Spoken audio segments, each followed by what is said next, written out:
Hey guys, welcome to the Missed Appointment. We have Tracey Marshall joining us today. She works in project management, and today she's sharing her experience as a woman working in the tech industry and really the importance of knowing your value and confidence as important aspects of self-care.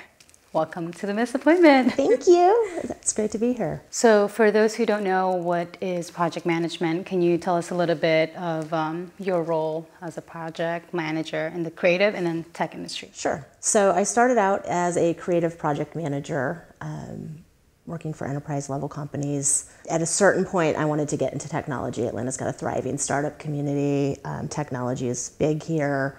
A lot of really interesting things being created, and just the community as a whole was very appealing to me. So I shifted over to technology project management.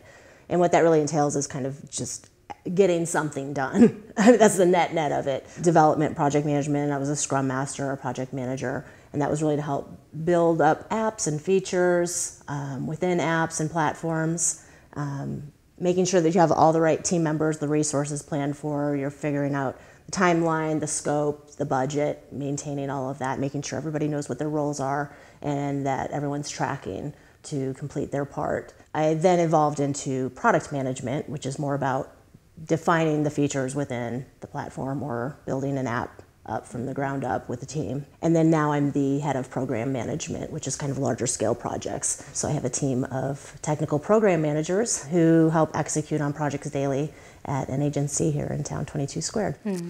So being a woman in tech, I'm sure you've been exposed to the gender wage gap. There's an obvious, power and pay imbalance in the industry. What are your experiences on that? Yeah, it's interesting, and not surprisingly, dev teams are largely male. Their language might be a little less than ideal, or they talk about topics in an unsavory way, and those aren't the things that really are upsetting. It's the moments where decisions are made without women present. That happened at one point where a product team that I was a member of, there was a distribution probably of about 10 men and 4 females. The females ranged across like the head of user experience, a designer, a developer, a product manager. A decision was made about what direction we were going to go with a feature, and it was a substantial decision. Later in the evening, the men regrouped without the women there and made a complete change of that, and the women found out the next day that it was a major pivot from what had been agreed upon, and I actually had to call that out to the men. I know your intention wasn't to not include the women, but look around the room, you gathered and did that without the women present. And it was eye-opening to him when I called it out, and I knew it wasn't a malicious thing. So a lot of times the power balance is just a matter of there's not necessarily an awareness if there's an imbalance, but it's a lot of little aggressions that happen that can kind of add up over time.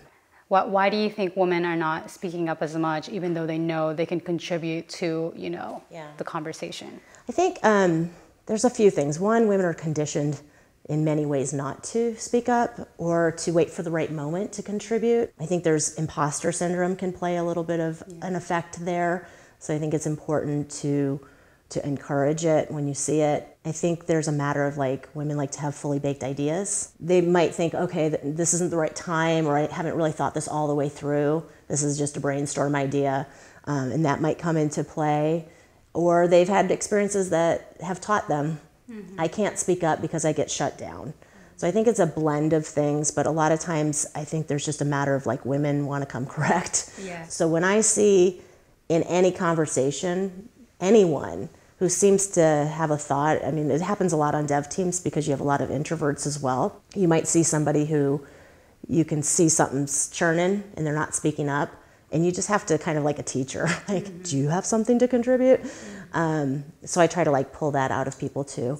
Other people don't necessarily, large rooms of people. I think it's important not to make major decisions based on one conversation, taking time to say some people are comfortable to speak up in a room full of folks. Some people need a little more time to think about what they have to say. Some people need to have direct conversations. And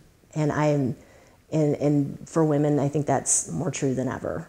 I think it's just giving them an opportunity to speak up and say something, but also kind of pushing them towards confidence to know that they have a seat at the table and they're welcome to, put their opinion out there and their suggestion, and it doesn't have to be perfect. It's a conversation starter. Like in med school too, when you have a superior, like a doctor who's supposed to teach a male and female student at the same time, a small gesture such as not giving you the eye contact and strictly looking at the male, that can play a role into like the female student being less confident to speak up because like, I'm not part of this conversation, so why would I, like, is it that important? Yeah, that happened not in a med school situation, but recently, as recent as last week, one of my team members came to me, and she was one female in a conversation with two males, and she felt very excluded in the conversation. And then she felt there was a condescending tone used towards her when she tried to.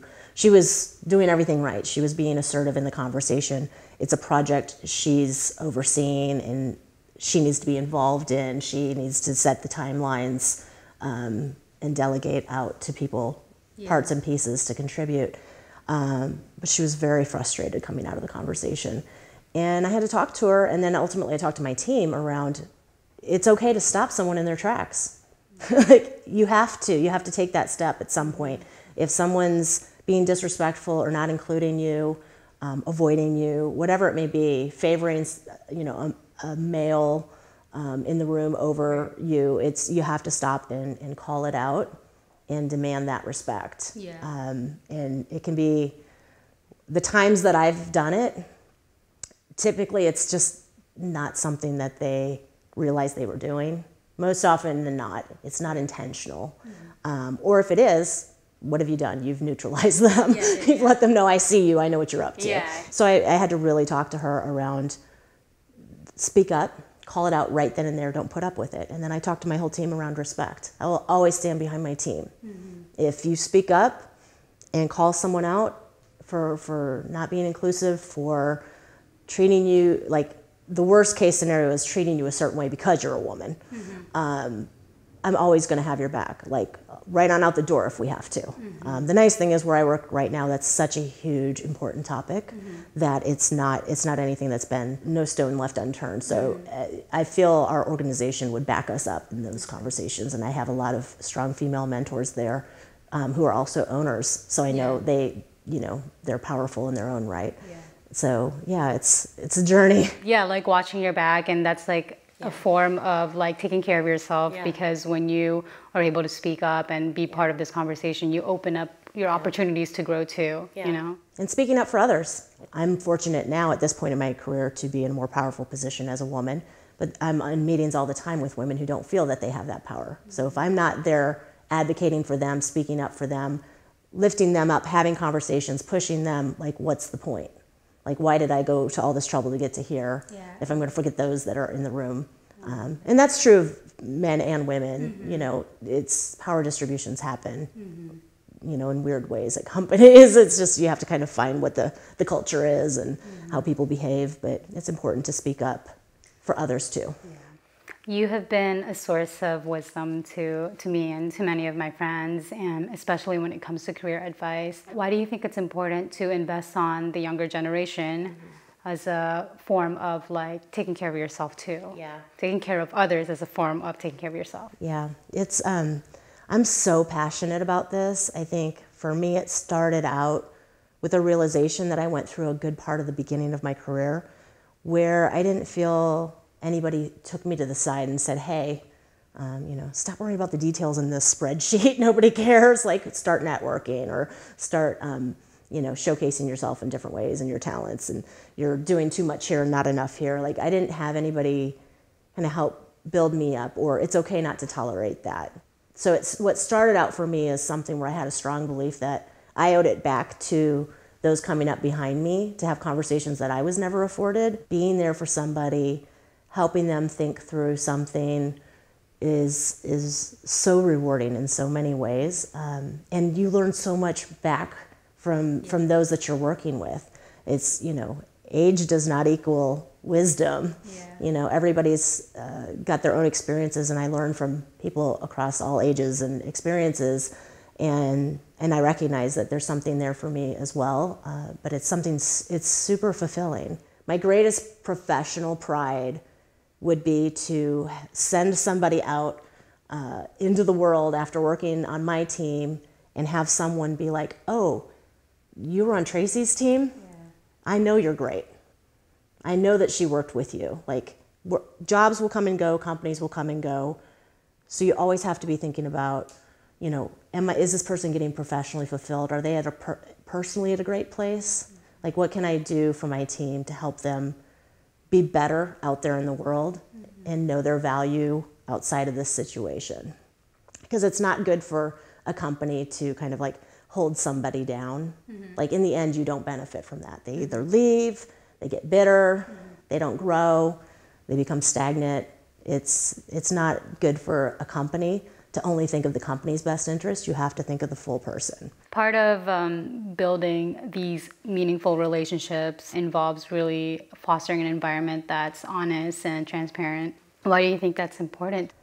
Authenticity matters the most. You can't have a real connection with somebody, to me, if you're not honest with yourself and with them. I left behind at a certain point the need to kind of paint a rosy picture to people, like everything's going great.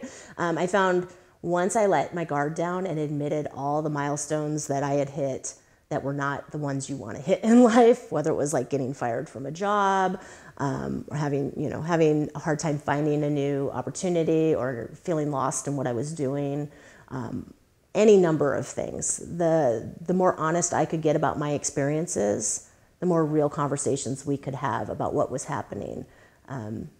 It's really, really hard to be vulnerable, but I have had nothing but major rewards back from the types of deep connections that you can create with people in a short amount of time just by being open, honest, transparent, and authentic to who you are. I have got such a deep network of people that I have deep connections with, and it's a source of great pride and joy for me.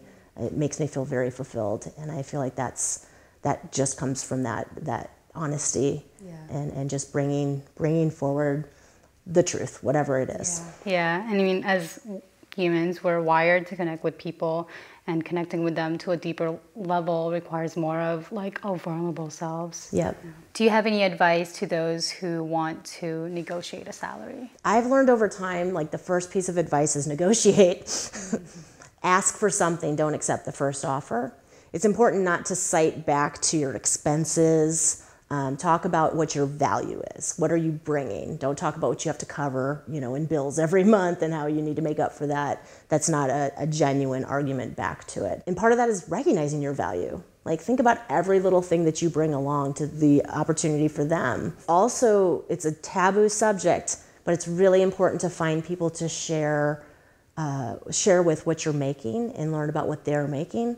Now, companies have very specific policies about that, so I know you have to kind of make the right choices about who you're talking to. It might not be somebody within your own company, but it's important to find people in your industry or people who have like similar tenure as you do in their professional roles, and really get a sense of what people are making out there, what kind of benefits, what a total compensation package looks like.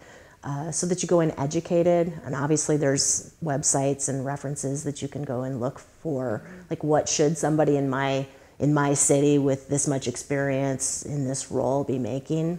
So there was a time where I was negotiating an opportunity that was going to be a great professional opportunity for me to head up a development team for the first time. And I told myself, like, that's something that for the experience, I can take a little step back from where I was over in project management. And so I'm willing to take a little bit less salary-wise. Well, when that offer was made to me and it was less, I had a very visceral reaction to that. And every bone in my body was like, no, don't take less. And I had to speak to that. And I had to say, I don't want to be distracted thinking about what I left on the table or how I devalued myself in the negotiation for this role. I don't want to be focused on that at all. I want to get in there and do great work. I want to be focused on the problems that need to be solved. I want to step into the role and feel that I was valued in the negotiation, that you paid me what I was worth, and that I can hit the ground running in the role. And it worked. Like it took a little bit more time to get there, but we got to a place where we felt everyone had their needs met and were comfortable with where we had landed on that. Men go for opportunities they don't have necessarily anywhere near the qualifications for, but they have the confidence. Right. And they say, I'm worth it, I'm bringing something, to this. And women oftentimes want to have every single thing on the list. They might hold themselves back from trying for an opportunity, a promotion, a new role, a more senior level opportunity. And so it's really important to know your value, negotiate your value, and stay on top of understanding what's happening in the market. Yeah, those tips are super helpful. And I just want to tie it back into knowing your value is, again, confidence is a form of self-care. Yes. And not just knowing your value salary-wise, but also professional advancement. You have to see where you're going to go with this, where you are at work. Is there any parts of your daily routine that you deem critical to your health? Yeah, I definitely have a routine. I've really kind of, learned this about myself a lot in recent years. I have set up my home in a way that I really enjoy. I like to be home. I feel comfortable there. We have a lot of pets, and we love them so much, and that's part of like a very fulfilling thing for me, my connection with animals. I find for myself, it's good just to call out what I need. I know when I get home, I want some time to decompress, and I take that for myself. It's so critically important. Sometimes it's just a half an hour, sometimes I just want a couple hours. I might put on my headphones and just not talk. And it's essential that I take that time for me, and I know I need that. I want to enjoy this moment. I want to enjoy those that I love and my home and my pets. What am I working so hard for if I don't enjoy what I have? Well, speaking of work, so as a project manager, your work is based on short-term goals, time frame schedules. What do you think of self-care as a form of a long-term project? Yeah, I feel like that's like goes right there in that meaning of life bucket. Like, what's the meaning of life? Like, so existential. Yeah, it is. Well, it's, over time, as you get to know yourself better and better, which really does happen. I never used to believe when I was young and someone would say like, you don't even know yourself yet. I'd be like, how dare you?